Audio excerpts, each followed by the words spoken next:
So from now on, any electronic device needs to have a switch like this put in to be able to turn the device on and off.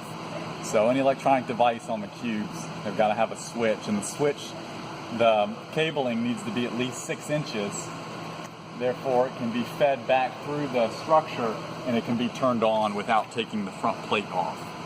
Okay, and would you please explain the position of the cubes within the carrier in relation to the top of? Yeah. So the cube. So whatever side you want facing out, this is the front of the structure.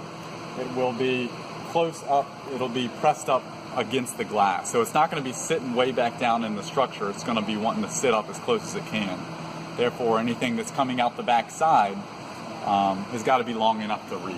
So if you can look down in there, every cell has a hole that we can access the back of it. There we go. And so let's measure what the depth is here, so that our educators and so the depth to the back wall is 3 inches. Okay. So you've got 3 inches from the back wall to the front glass that will be on the front. Right. Plus, you also have the depth of the back plate itself, which I know is probably minimal, but they need to take into consideration. So you're looking about a 1/4 inch. That's a 1/4 inch. And we have some other requirements here. So anything that's on a switch also needs to have an LED indicator. All right. Therefore, when it's turned on, we know that it's on. So whether you put an LED in line with it or you put it on your circuit board somewhere, I need to know when it's turned on that it's actually on. And what was the length of time that, what was that lag from where you turned on, activated the experiments to the actual launch? The actual launch is probably 2 hours.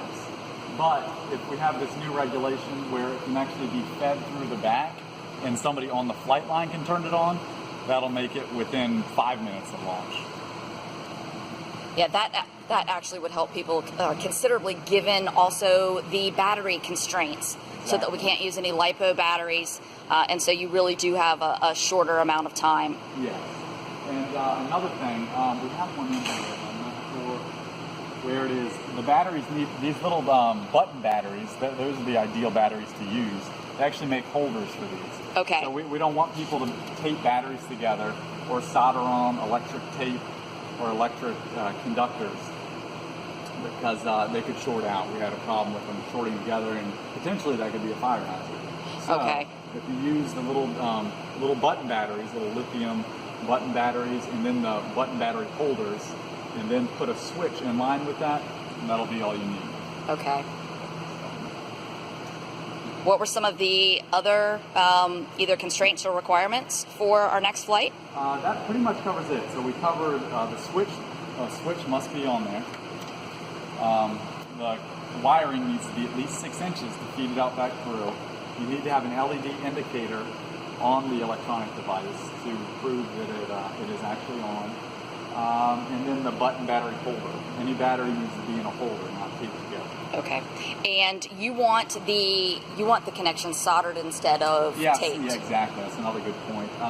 And that's just more to verify that y'all's device is actually going to work. You have a lot better luck with it soldered than a tape to actually hold up in shipping and everything else to get to the flight line.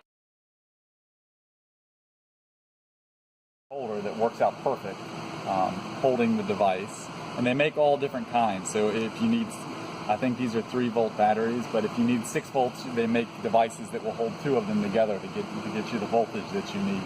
So this is ideal and what we're really looking for as far as housing for the batteries. Okay. And another suggestion from Josh Beverly was also to make sure that there are clear schematics for each one of these, so that if there is any on-site modifications that need to be made. Something to reference. Okay, great.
6 inches.